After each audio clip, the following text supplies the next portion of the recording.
Every day we wait, they get stronger. Let's take them by surprise. For the greater good. Call it what you will. Let's call it war. Hello and welcome to Holocron Entries, our Star Wars podcast here on ExplosionNetwork.com. Today, for the 56th time, we are discussing Rogue One, a Star Wars story. My name's Dylan Blight, and joining me, Ashley Hobley.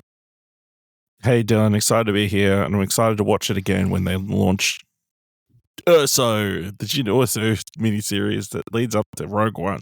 Yep. So we as I jokingly said, but I don't think I'm wrong to you the other day off air. No. I'm pretty sure this is the most watched movie on Explosion Network. I'm pretty sure we've watched this several times for different podcasting reasons at this point. Well, on my track, I've got it down for 4 times. I have it down for 7 now. Yeah, but you probably watched it a bunch of times for fun as well. Yeah. It's now so I'm pretty sure twice for the Alderaan Explosion, which was our original Star Wars podcast. Yeah. Then once before, I double checked. We did do it before we watched Andor. There we go. And now post Andor. Yeah, it's really a bookend, isn't it? Before Andor and after Andor. It would be somewhat interesting to go back and listen to what our hopes were for the show, I guess. I completely forgot we did it before. Let's just stop recording and go listen to it now. Pause this and come back. So we've done what I believe everyone's done after finishing watching Andor season 2, which is watch Rogue One as basically the season finale for the show. I have some notes. Things that stood out to me. So I do have some sort of structure. But otherwise, what was your overall, I guess, thoughts on watching it post the show? Anything stand out to you, or did you feel like Nothing particularly stood out. I think it just kind of fit really well. Obviously, a little bit of that is like stuff that was said in the very last episode of Andor that like kind of made it fit kind of really well. And they're probably like little lines or like bits and pieces that like you pick out and you're like, oh, they probably use that in the show and like kind of putting a little bit more emphasis on it and that kind of stuff. I mean, the major thing for me was like, man, this movie's gone really fast. It's like they go in like 5 locations an hour before they go to Scarif at the end. Mm-hmm. Not in Andor. We'd take our time. We'd, these long 3-episode arcs, it was a definite change of pace. So I don't know if it really technically works as a finale to Andor, because like pacing wise, it's completely dramatic shift. I agree. I'll pin in that because I'll get to as part of my note here. So I have 1, 2, 3, 4. I have 5 positives written down, and I have 1, 2, 3, 4 negatives written down. Okay. So let's see how you feel about these. So I think, somewhat tying into what you were saying about it feeling different, I wrote jarring post Andor for something we thought was quote unquote not very Star Wars now feels very safe. And by that I mean watching this film, like this was always considered the crazy left field stuff. Like, whoa, this is so not Star Wars. But I think Andor being so not Star Wars, what's considered Star Wars, that this movie now to me does feel a bit more in line. Like it definitely feels more like a Star Wars movie than Andor does a Star Wars movie, if that sort of makes sense. You get what I'm putting down. Yeah, that makes 100% sense. And like, with all the Jedi's, all the Force stuff and all that kind of stuff, added in, and like all the tie-ins to different characters. And so that was my second point. I wrote, as above, but with all the random references and callbacks, which Andor doesn't give a shit about. Doesn't it though? Well, like I mean, like the bumping into Beavis and Butthead when they're going through Jeddah R2 City. And No. When they're going through Jeddah City and they bump into Beavis and Butthead from A New Hope. Yeah, okay. I can't remember the character names because I don't care. But Ape Face. I know who you mean. Yeah, those two Then R2D2 would be another one, of course.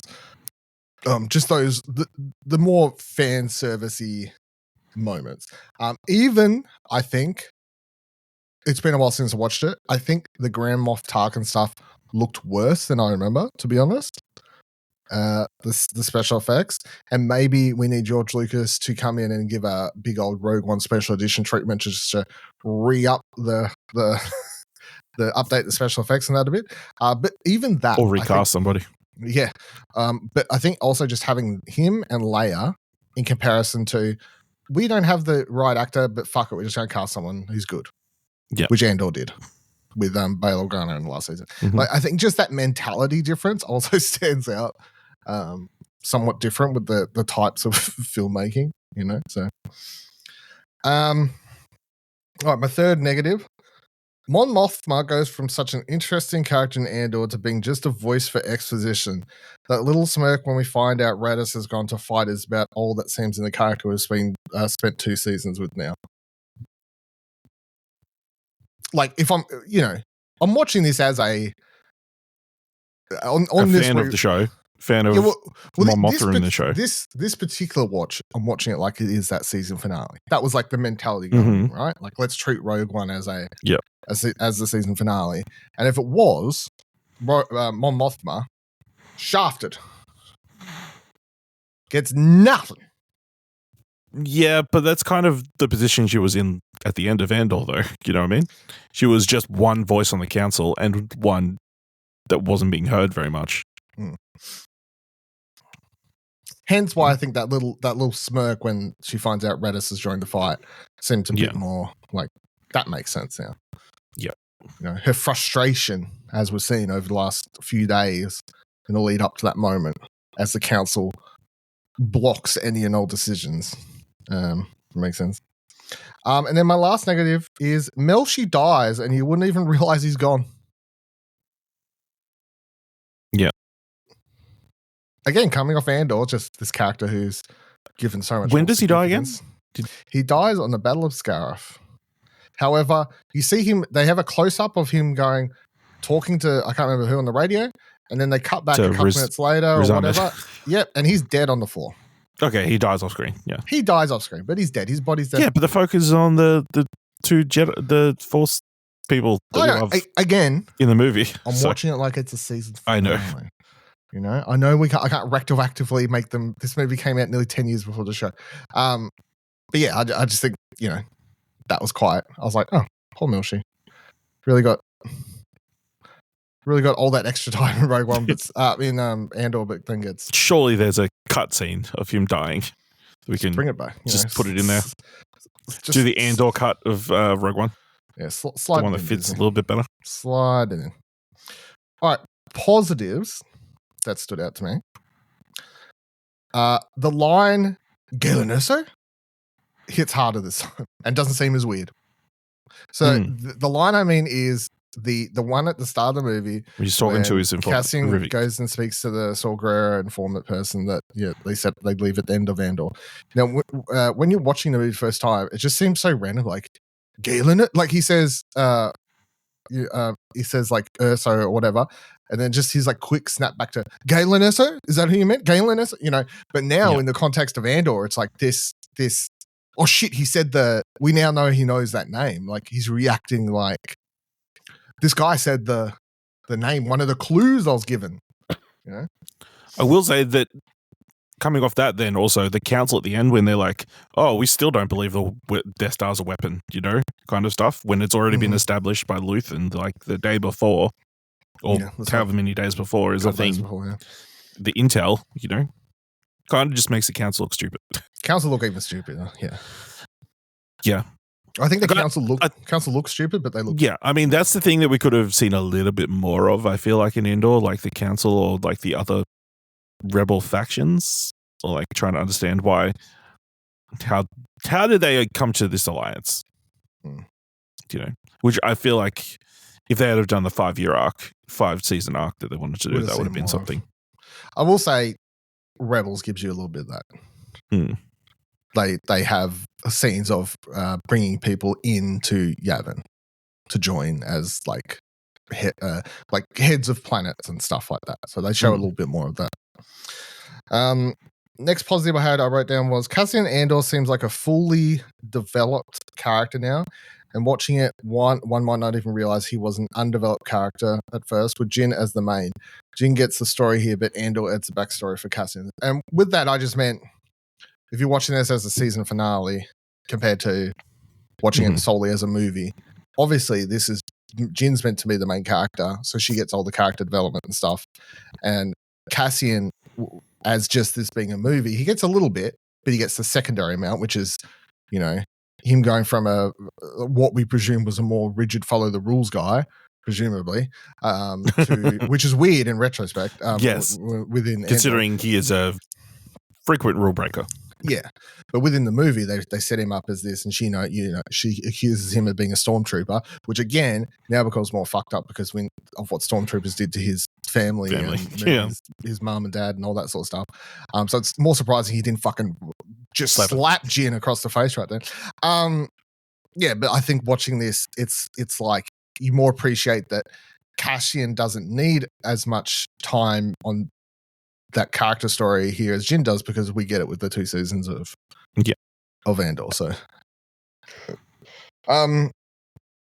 then I had down seeing there's always a bigger fish follow through from Andor the Rogue One, and by that I just mean watching the full arc. If you go from Rogue One and you start the line all the way down at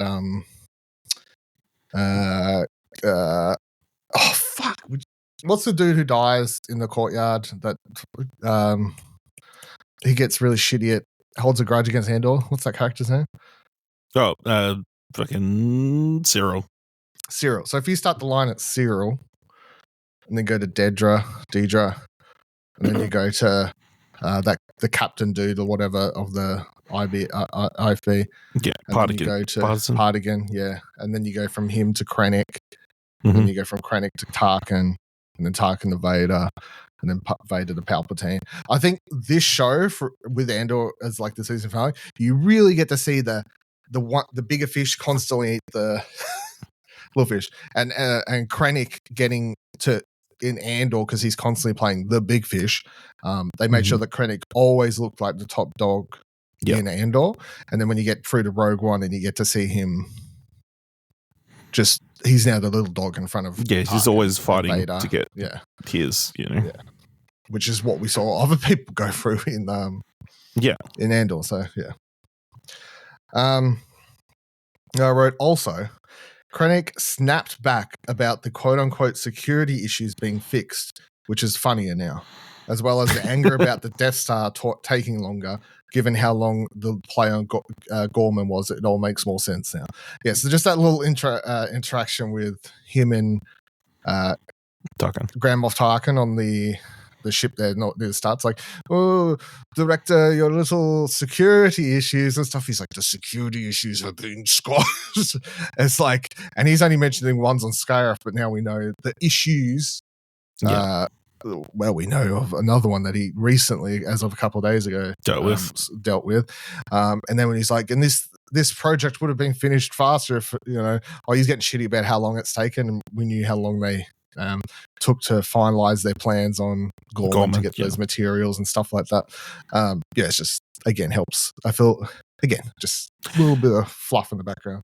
It could also be pretty messed up if Galen Order says like, oh, we need this mineral from Gorman, just so it expands the length of the time the Death Star was being needed. Go destroy this whole planet. Yeah. It's like, but at least the Death Star won't be ready yet, Or maybe that's the mineral that helps is so explosive that it causes the reactor to destroy the entire Death Star. So spider farts will do that to you. You know what I mean? Yep. Because that's all I can assume. Spiders all get you in the end. Yeah. That's all I can assume it is. We never see exactly what they're farming. So, and then my final note I had down as a positive was the end battle now does seem like the true quote unquote season finale for Rogue One, given the climatic battle to ensure those plans and the willingness to lose it all are now more understandable, with Jin fighting for her dad's memories and Cassian fighting for the memory of Luthen. Yeah. I think that's a because, and again, I was never one of those people that read. I think we've discussed this before as well. I've never read him and Jin as a couple, and I think we've definitely had this discussion before. Yes, One of the many watches where I said, I think you asked me, in fact, and I remember saying something along the lines of, I just think in the moment, in death, they're just like sort of embracing each other. Yes, but it's not like they were. I feel like that is reinforced. But I feel like that read on it is reinforced. Yeah, I feel like my read is reinforced, and people who didn't have that read are really going to be questioning their read on anything going forward. You know? Man, Cassian's a player. He completely forgot about X. Yeah.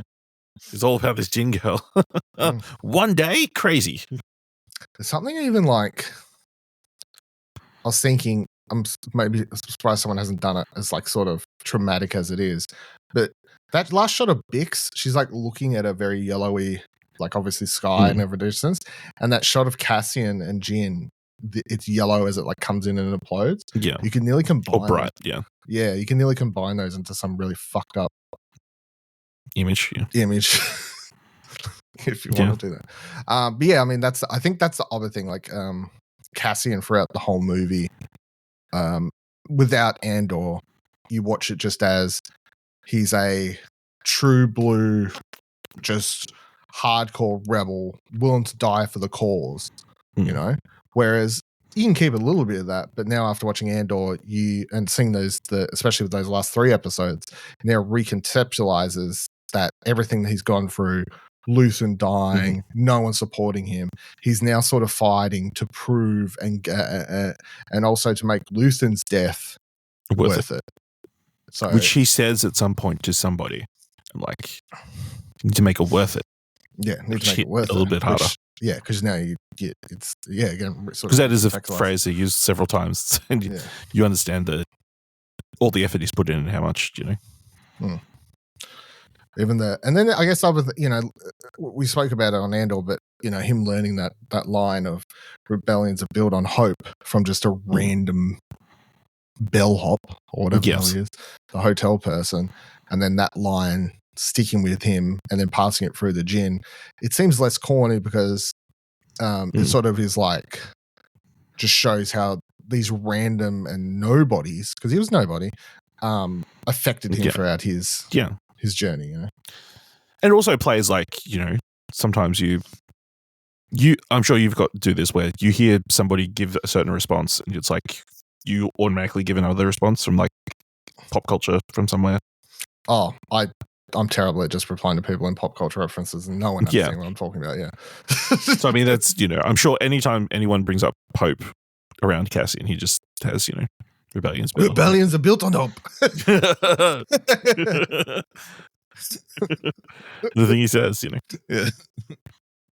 Well, that were my notes. I enjoyed my rewatch. Anything else you want to add? Not too much. I mean, you know, obviously we're focused on Andor and that kind of stuff. So like, I feel like everybody kind of matched up, like, you know, the follow through from Cassian, Krennic, and everybody kind of felt seamless from one to the other. Like it didn't feel jarring in any regard outside of maybe Mothma, just because she's so quiet and that kind of stuff. Also, there's that moment where Jin shoots one of the K2 droids, and just takes him out in one shot.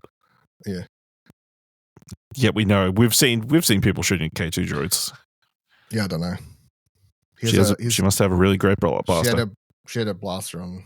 Oh, and then when they're on Edu or whatever, and Casey's like, oh, his gun was in sniper mode. Yeah. He's like, oh, it's the gun that he used on Gorman. His gun was in the sniper configuration. You know, little tiny bits and pieces like that. So, yeah, I mean, I still find the finale of Andor maybe more satisfying than than Rogue One as a finale for Andor. You know what I mean? It is. Andor doesn't give you the uplifting finish or the hopeful finish, whereas I guess Rogue One gives you that by them actually getting the plans, even though everyone dies. But obviously, it's the uplifting finishes. They get it. It is interesting though, because after Rogue One came out, everyone was like, "Man, this is going to change New Hope forever." And like, not to the degree I think everyone thought, but we did the whole thing where it's like you can. was doing rewatches of, well, if I'm going to watch A New Hope, I better watch Rogue One and then go straight into New Hope because that's a whole thing now. So now, but now we've got this weird thing. It's like, well, I guess I got to watch all of Andor. Then I got to go watch Rogue One. Then I can watch A New Hope. No, I think I need the full story. I feel like it's the other way. Yeah, I feel like it's the other way around. You watch Andor and then you need to watch Rogue One to finish it, and then you're like, oh, I'm already here. I might as well watch. I don't think it's a surprise if you look at Disney Plus, at least here in Australia. One. Yeah, Andor's number 1, number 2 is Rogue One, and then like number 10 is A New Hope. Yeah, people have been just jumping into. Yeah, let's keep going. Yeah, so I think K2's death maybe it hit harder than I thought it would.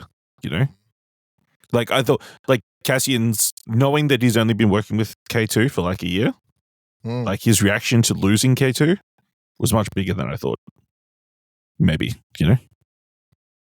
was necessary considering he's lost so many people, especially recently. Maybe it was just the fact that he lost all these other people. Yeah, it's on the back of Luthen dying and that kind of stuff. Just he's like, oh, no, another one. Another one. And then they all. Also, I think that when him at the start, where he first starts talking about the odds of Jyn, it's like, do you know the odds she shoots us with this? It's like, no, it's high, very high. It was just making me think about. That was just making me think about you humans, dude, like trying to guess the poker game or whatever the hell they were playing. Like, yeah. Or even like when at the end he says to Jyn, like, you continue to surprise me, Jyn. It's like here's this little robot this little droid who couldn't work out how to fully read humans. They always were doing things to surprise him, Yeah.